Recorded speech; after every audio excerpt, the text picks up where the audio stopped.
Welcome to Prachi Academy YouTube channel. आशा करते हैं आप लोगों की पढ़ाई लिखाई अच्छी चल रही है, साथ ही साथ आपका बोर्ड एग्जाम की तैयारी भी जोर शोर से चल रहा है।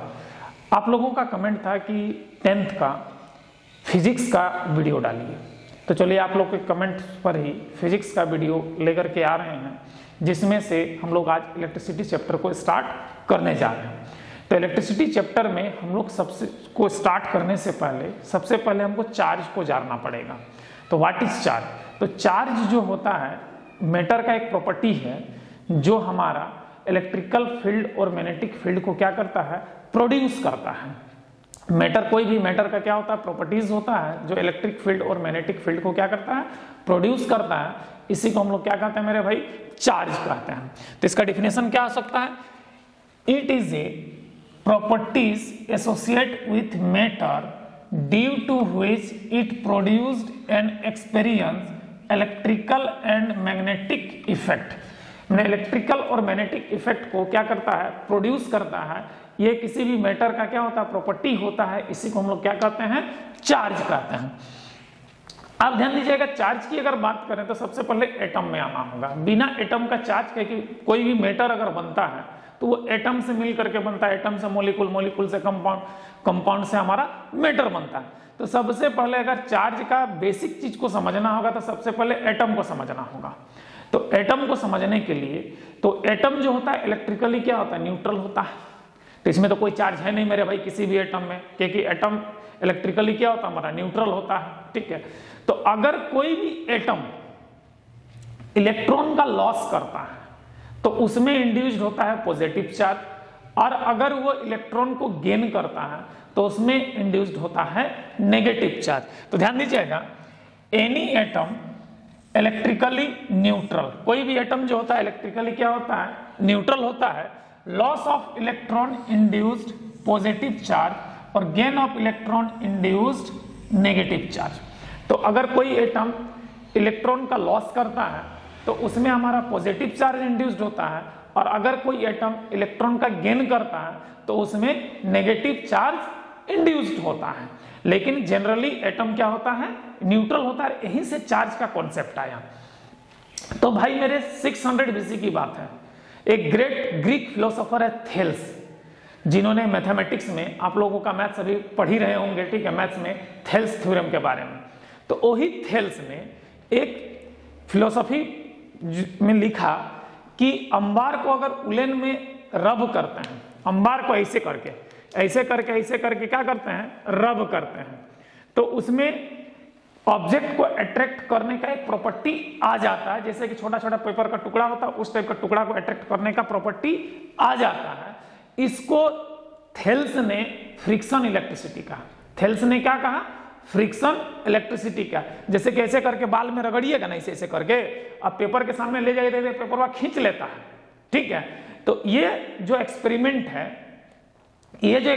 है, हमारा थेल्स ने ही दिया था, 600 BC में दिया था। ठीक है, अगर 600 BC में इस स्टेटमेंट को ध्यान दे दिया जाता तो इलेक्ट्रिसिटी का खोज इतना लेट नहीं होता और पहले हो जाता, क्योंकि 600 BC के बाद सीधे 2000 साल उस स्टेटमेंट पर ध्यान ही नहीं दिया गया। 2000 साल तक वो स्टेटमेंट ठंडे बस्ते में चला गया। और महारानी क्वीन एलिजाबेथ जो थी ना, तो उसका जो एक फैमिली डॉक्टर हुआ करता था, डॉक्टर गिलबर्ट, 2000 ईयर के बाद जो हमारा गैलीलियो का पीरियड होता है, तो गैलीलियो के पीरियड के समय क्वीन एलिजाबेथ का एक फैमिली डॉक्टर हुआ करता था जिसका नाम था डॉक्टर गिलबर्ट, को ये स्टेटमेंट मिला।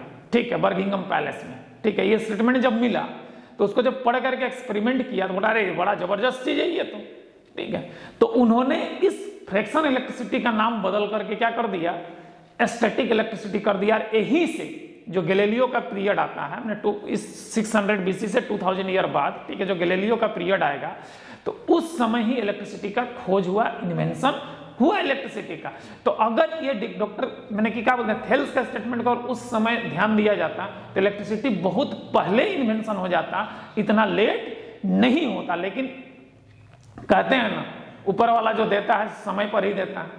तो उस समय नहीं हुआ होगा, इसीलिए उस चीज को ठंडे बस्ते में डाल दिया था। फिर इलेक्ट्रिसिटी आया तो आज हर चीज का क्रांति आ गई। अगर इलेक्ट्रिसिटी नहीं होता तो आज आपको ऑनलाइन हम पढ़ा भी नहीं पाते। बेसिक मूल जरूरत इलेक्ट्रिसिटी ही है, जो आज आपको हम डिजिटल माध्यम से पढ़ा रहे हैं। ये अगर इलेक्ट्रिसिटी ना होता तो डिजिटलाइज हमारा ये सब कुछ नहीं होता और आपको आज हम ऑनलाइन पढ़ा भी नहीं सकते थे। इलेक्ट्रिसिटी का बहुत बड़ा रोल है यहाँ पर, याद रखिएगा, ठीक है। तो देखिए यहाँ पर थेल्स का रोल है कि थेल्स ने इस एक्सपेरिमेंट को करके किया था।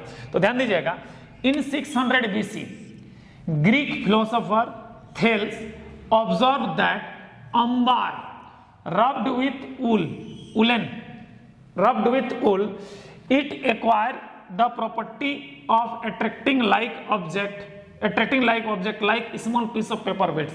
मतलब कि छोटा छोटा ऑब्जेक्ट जैसे पेपर का टुकड़ा होता है ना, उस टाइप का छोटा छोटा टुकड़ा को वो अट्रैक्ट करने का क्षमता डेवलप कर लेता है। और इसी को इन्होंने क्या कहा, फ्रिक्शन इलेक्ट्रिसिटी का। किसने?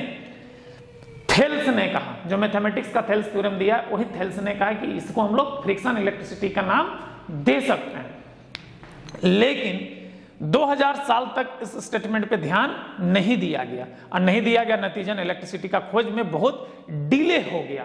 उसके बाद देखिए यही चीज है, when two objects rubbed with each other, then one type of electricity are produced is called frictional electricity। तो फ्रिक्शनल इलेक्ट्रिसिटी का स्टेटमेंट किसने दिया? थेल्स ने दिया। इसके बाद 2000 ईयर बीत जाता है, ये स्टेटमेंट पे किसी का ध्यान नहीं रहता है। एक दिन लाइब्रेरी में डॉक्टर गिलबर्ट घूम रहा था। डॉक्टर गिलबर्ट जो था हमारा क्वीन एलिजाबेथ का फैमिली डॉक्टर हुआ करता था, ठीक है, इंग्लैंड का क्वीन एलिजाबेथ का फैमिली डॉक्टर हुआ करता था। तो उसको ये पेपर, ये रिसर्च मिला। पढ़ने के बाद उन्होंने दिमाग से डॉक्टर पढ़े, पहले से ही पढ़ा लिखा एकदम क्वालिफाइड आदमी, स्टेटमेंट जब मिला तो बोलते एक बार देख लेते हैं, ऐसे ही तो नहीं होना चाहिए। क्योंकि इंग्लैंड तो हर जगह से गुलाम करके बहुत सारा चीज लूट लूट करके ले जा करके तो अपना पैलेस पे रखा ही है। बोलता है कोई जरूर अच्छा चीज होगा, एक बार करके देखा जाए। तो उन्होंने जब किया तो ये चीज जो लिखा हुआ था वो सही होने लगा। तो डॉक्टर गिलबर्ट को लगा कि अरे तो बहुत बड़ा चीज है, इससे तो इलेक्ट्रिसिटी बनाया जा सकता है। तो उन्होंने इसका नाम रख दिया स्टैटिक इलेक्ट्रिसिटी। ध्यान दीजिएगा, after 2000 year doctor Gilbert says that friction electricity is called static electricity. इसका नाम स्टैटिक इलेक्ट्रिसिटी रख दिया। और यहीं से इलेक्ट्रोस्टैट का इन्वेंशन होता है, जो 12 में जाकर के आप कूलम्ब्स लॉ ऑफ इलेक्ट्रोस्टैट्स पढ़िएगा। बहुत ही जबरदस्त प्रिंसिपल है। तो यहीं से हमारा स्टैटिक इलेक्ट्रिसिटी का खोज होता है और स्टैटिक में इलेक्ट्रोस्टैट स्टार्ट होता है। इसके बाद डॉक्टर गिलबर्ट के बाद आते हैं बेंजामिन फ्रैंकलिन। तो बेंजामिन फ्रैंकलिन जो आते हैं तो इन्होंने बहुत बड़ा काम किया। क्या किया कि इससे पहले हमारे पूरे फिजिक्स वर्ल्ड में नेगेटिव और पॉजिटिव वर्ड नहीं था। सबसे बड़ा बात तो समझिए, नेगेटिव और पॉजिटिव वर्ड नहीं था। तो पूरे फिजिक्स वर्ल्ड में इन्होंने दो चीज किया। एक तो किया हमारा लाइटिंग, तीन चीज किया है मेरे भाई। एक इन्होंने लाइटिंग अरेस्टर, जिसको थंडरस्टॉर्म से बचने के लिए लाइटिंग अरेस्टर का इन्वेंशन किया। साथ ही साथ इन्होंने बायोफोकल लेंस का आविष्कार किया, ठीक है। बायोफोकल लेंस, सिंपल लेंस का आविष्कार जिन्स ने किया था। बायोफोकल लेंस का इन्वेंशन जो है वो हमारा बेंजामिन फ्रैंकलिन ने किया। तीसरा, चार्ज का नोमेनक्लेचर किया। चार्ज का नोमेनक्लेचर मतलब क्या है, किस टाइप का चार्ज को पॉजिटिव चार्ज कहेंगे, किस टाइप का चार्ज को नेगेटिव चार्ज कहेंगे। और इसको इन्होंने क्लासिफाइड भी किया बाकायदे। तो Benjamin Franklin classified the charge, positive charge and negative charge. तो इन्होंने पॉजिटिव चार्ज और नेगेटिव चार्ज को क्या किया, क्लासिफाइड किया। किसने? बेंजामिन फ्रैंकलिन ने। और इसके साथ साथ थंडरस्टॉर्म से बचने के लिए लाइटिंग अरेस्टर का खोज किया, और साथ ही साथ बायोफोकल लेंस का भी इन्होंने आविष्कार किया। आपको बता देना चाहता हूं यहां पर कि जो हमारा थंडरस्टॉर्म गिरती है, ठनका जिसको कहते हैं ठेठ भाषा में, ठीक है। तो थंडरस्टॉर्म जो गिरती है इसमें इसका बहुत ही कम समय के लिए अर्थ में संपर्क रहता है। बहुत ही कम समय, माइक्रोसेकंड के आसपास में संपर्क इसका रहता है। लेकिन पता है एक थंडरस्टॉर्म में 300 मिलियन से लेकर के 1.3 बिलियन तक वोल्टेज प्रेजेंट रहता है। समझ सकते हैं, 300 मिलियन से 1.3 बिलियन वोल्ट तक का वोल्टेज एक थंडरस्टॉर्म में प्रेजेंट रहता है। साथ ही साथ इसमें 10,000 एम्पियर से एबव करंट होता है। अगर ये थंडरस्टॉर्म अगर 1 से 2 मिनट के संपर्क में अगर अर्थ का आ जाए ना, तो अर्थ को जला के खाक कर देगा। इतना हेवी वोल्टेज है, याद रखिएगा।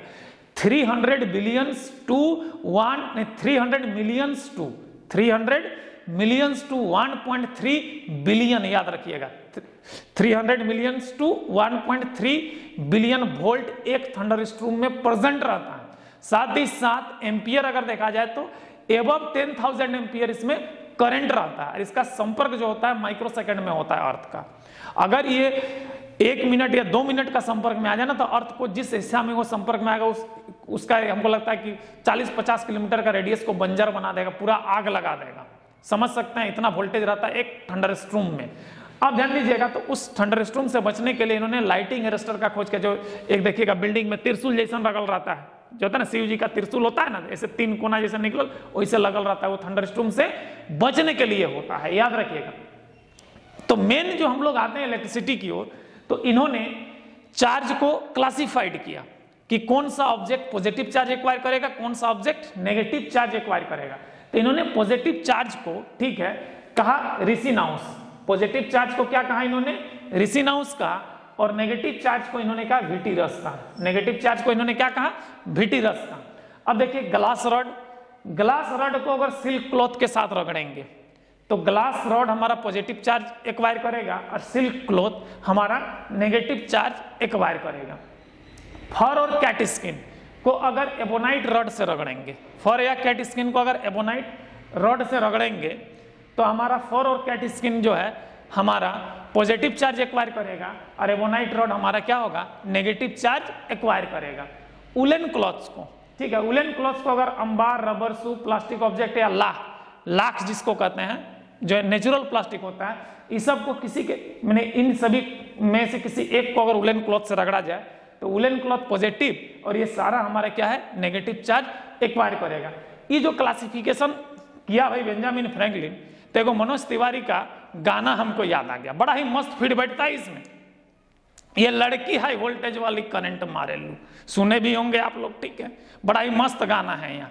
तो क्या है ध्यान दीजिएगा, लड़की हाई वोल्टेज कैसे होती है समझिए। यहाँ पे ग्लास रॉड, लड़की कांच की चूड़ी पहनती है और सिल्क का कुर्ती, है ना, कांच का चूड़ी और सिल्क का कुर्ती दोनों में फ्रिक्शन होगा। ग्लास रॉड पॉजिटिव, सिल्क का कुर्ती नेगेटिव, बेटा हाथों में हाई वोल्टेज। अब आइए, लड़की लोग बाल में क्लचर लगाती है, क्लचर होता है एबोनाइट का, ठीक है, और फर या कैट स्किन मतलब रवा, सॉफ्ट रवा जिसको कहते हैं ना, वेलवेट जिसको कहते हैं। तो बाल भी तो हमारा क्या है, सॉफ्ट होता है। तो क्या होगा, उसका जो क्लचर होता है, अब बाल आपस में फ्रिक्शन करेगा तो बाल में स्टोर हो जाएगा पॉजिटिव चार्ज और उसका क्लिप में हो जाएगा नेगेटिव चार्ज। सरों में हाई वोल्टेज रे भाई, ठीक है, तो हाथ में भी हाई वोल्टेज, सर में भी हाई वोल्टेज। अब आते हैं नीचे, क्यों होता है कि जैसे कि कोई कुर्ती को वेट बनाने के लिए और डिजाइन बनाने के लिए उलन क्लॉथ्स का इस्तेमाल किया जाता है नीचे पे, और सैंडल होता है, प्लास्टिक का सोल होता है सैंडल में। कोई भी सैंडल खरीदने जाइए तो उसमें रबर या प्लास्टिक का सोल बनता है। तो उसका जो कुर्ती का नीचे वाला उलन वाला हिस्सा है ना, सैंडल के रबर से या प्लास्टिक के साथ क्या होगा, फ्रिक्शन होगा, तो उसमें भी चार्ज स्टोर होगा। क्या होगा, उसका कुर्ती का नीचे उलन बॉर्डर है ना, उसमें होगा पॉजिटिव चार्ज और उसका सैंडल में होगा नेगेटिव चार्ज। साला पाँवों में हाई वोल्टेज है। तो इसीलिए मनोज तिवारी गाना तो गाया था, ये लड़की हाई वोल्टेज वाली करंट मारी लो भैया, उसका ड्रेस कोडे में साला वोल्टेज वोल्टेज भरल है रे भाई, तो हाई वोल्टेज होगा कि नहीं। इसीलिए बड़ा सुंदर फीड बैठता है ये वाला गाना, तो याद कर लीजिएगा, लड़की हाई वोल्टेज वाली करंट मारी लो। चूड़ी ग्लास रॉड का होता है, उसका कुर्ती सिल्क का होता है, सर का बाल उसका सॉफ्ट रवा है, फर या कैट स्किन ही हो गया, और उसका क्लचर किसका बना होता है, एबोनाइट का बना होता है। उलन क्लॉथ जो होता है डिजाइनिंग के लिए इस्तेमाल करते हैं कुर्ती का नीचे, और उसका सैंडल किसका बना होता है, अंबार का, रेक्सिन जिसको कहते हैं, ठीक है, रेक्सिन हो गया, रबर का या प्लास्टिक या लाह का बना होता है, ठीक है। तो हमारा यहाँ पर क्या हो जाएगा, ये नेगेटिव चार्ज और उलन क्लॉथ क्या पॉजिटिव चार्ज। तो लड़की का सर से पांव तक, ठीक है, हमारा हाई वोल्टेज होता है। इसीलिए मनोज तिवारी गाना तो गाया था, ये लड़की हाई वोल्टेज वाली करंट मारे लू। बड़ा लगता है फिजिक्स पढ़ा होगा मनोज तिवारी, लेकिन आजकल तो साला गड़बड़ बयान देते रहता है, पता नहीं अनपढ़ गंवार जैसा बयान देने लगा है अब, ठीक है। थोड़ा सा समझना चाहिए, इतना अच्छा गाना आप लिखे थे, थोड़ा सा और अच्छा से समझ करके बयान ठोको बनाते तो मजा आता है, ठीक है। लेकिन आजकल तो राजनीति में उतर गया तो एकदम ले उल्टा पुल्टा बयान देना चालू कर देता है। तो थोड़ा ध्यान दीजिएगा यहाँ पर। तो ये था मेरे भाई बेंजामिन फ्रैंकलिन का क्लासिफिकेशन। तो glass rod positive charge, silk cloth negative charge, fur और कैट स्किन जो है पॉजिटिव चार्ज एक्वायर करेगा, ebonite rod negative charge acquire करेगा, woollen cloth positive charge acquire करेगा, अंबार, रबर, शू, प्लास्टिक ऑब्जेक्ट और लाह जिसको नेचुरल प्लास्टिक कहते हैं ये नेगेटिव चार्ज एक्वायर करेगा। तो इसमें अक्सर एक क्वेश्चन देता है मेरे भाई, अगर ग्लास रॉड को सिल्क क्लॉथ के साथ रगड़ा जाए तो याद रखिएगा ग्लास रॉड में जितना पॉजिटिव चार्ज एक्वायर होगा उतना ही नेगेटिव चार्ज हमारा सिल्क क्लॉथ में एक्वायर होगा। सेम चीज फर और कैट स्किन, ठीक है ना, फर और कैट स्किन को अगर एबोनाइट रॉड के साथ रगड़ा जाए तो फर और कैट स्किन में जितना अमाउंट में पॉजिटिव चार्ज एक्वायर होगा उतना ही अमाउंट में हमारा एबोनाइट रॉड में नेगेटिव चार्ज एक्वायर होगा। क्लियर है? उसी प्रकार से उलन क्लॉथ को इसमें किसी से भी रगड़ा जाए तो उलन क्लॉथ में जितना अमाउंट का पॉजिटिव चार्ज एक्वायर होगा उतना ही अमाउंट का नेगेटिव चार्ज इसमें एक्वायर होगा। गाना तो याद रहेगा ना, बताएं सो। ये लड़की हाई वोल्टेज वाली करंट मारे पूरा ऊपर से नीचे तक फिट बैठा है, याद रखिएगा इस चीज को, ठीक है। इसके बाद आता है मेरे भाई प्रॉपर्टीज ऑफ चार्ज। तो प्रॉपर्टीज ऑफ चार्ज में क्या होता है, पहला पॉइंट है like charge repel each other, माने कि एक जैसा चार्ज अगर पॉजिटिव चार्ज रहेगा तो एक दूसरे को क्या करेगा, रिपेल करेगा, और नेगेटिव और अगर अनलाइक चार्ज रहेगा माने एक नेगेटिव और एक पॉजिटिव रहेगा तो एक दूसरे को क्या करेगा, अट्रैक्ट करेगा। तो like charge repel each other और unlike charge attract each other. उसके बाद चार्ज इज ट्रांसफरेबल। तो चार्ज इज ट्रांसफरेबल मतलब चार्ज जो होता है एक जगह से दूसरा जगह क्या हो सकता है, ट्रांसफर हो सकता है। मतलब कि अगर एक चार्ज ऑब्जेक्ट है और दूसरा अनचार्ज ऑब्जेक्ट है और इस चार्ज ऑब्जेक्ट में अनचार्ज ऑब्जेक्ट को सटा देंगे तो इसका चार्ज इस ऑब्जेक्ट में क्या हो जाएगा, ट्रांसफर हो जाएगा। जैसे कि एग्जांपल को समझिए, ये एक चार्ज ऑब्जेक्ट है, ये एक अनचार्ज ऑब्जेक्ट है, ये दोनों को आपस में टच कर दिए तो इसका चार्ज इसमें क्या हो जाएगा, ट्रांसफर हो जाएगा। ये भी हमारा पॉजिटिव चार्ज इंड्यूस कर लेगा, मतलब चार्ज इज ट्रांसफरेबल। तो ये प्रॉपर्टी नंबर 1 था, ये प्रॉपर्टी नंबर 2 था। उसके बाद charge is always associate with mass. Charge is always associate with mass का मतलब है मेरे भाई कोई भी चार्ज बिना मास का नहीं हो सकता है, लेकिन मास बिना चार्ज का हो सकता है, याद रखिएगा। अगर किसी ऑब्जेक्ट में चार्ज है तो उसमें मास निश्चित ही होगा, लेकिन किसी में अगर मास है तो कोई जरूरी नहीं है कि चार्ज होबे करेगा। तो इसीलिए ये charge is always associate with mass, मतलब जहां पर चार्ज है तो उसमें उसका मास आएगा ही आएगा। ये नेक्स्ट प्रॉपर्टी है चार्ज का। उसके बाद charge is conserve. Charge is conserve कहने का मतलब है charge neither be create nor be destroy. ये चार्ज को ना ही क्रिएट किया जा सकता है ना ही इसको डिस्ट्रॉय किया जा सकता है, इसका ओनली स्टेज को बदला जा सकता है। ना वही हो गया चार्ज इज कंजर्व, ना ही इसको क्रिएट करते हैं ना ही इसको हम लोग डिस्ट्रॉय कर सकते हैं। ये हमारा निमित है, ये सीमित है, ये सिर्फ इसका स्टेज या कंडीशन को बदल सकते हैं, याद रखिएगा, ठीक है। तो ये हमारा प्रॉपर्टी नंबर नेक्स्ट हो गया। उसका नेक्स्ट प्रॉपर्टी क्या है, invariance of charge. Invariance of charge मतलब कहता है the numerical value of elementary charge is, elementary charge तो कोई भी एलिमेंट्री चार्ज कितना हो जाएगा, plus minus 1.6 into 10 to the power minus 19 coulomb. यही ना होगा मेरे भाई, plus minus 1.6 into 10 to the power 19 coulombs क्या है, ये एक एलिमेंट्री चार्ज है। तो एलिमेंट्री चार्ज जो होता है वो इंडिपेंडेंट ऑफ वेलोसिटी, वेलोसिटी पे डिपेंड नहीं करता है, उसी को हम लोग इनवेरिएंस ऑफ चार्ज कहते हैं। तो कोई भी ऑब्जेक्ट का एलिमेंट्री चार्ज जो होता है वो कंप्लीटली वेलोसिटी से क्या होता है, इंडिपेंडेंट होता है। तो ये हमारा प्रॉपर्टी नंबर नेक्स्ट हो गया, ठीक है। इसके बाद मेरे भाई ये हमारा नेक्स्ट प्रॉपर्टी हो गया इंडिपेंडेंट ऑफ वेलोसिटी। अब देखिए अगला पॉइंट क्या कह रहा है, charge produce electric field and magnetic field.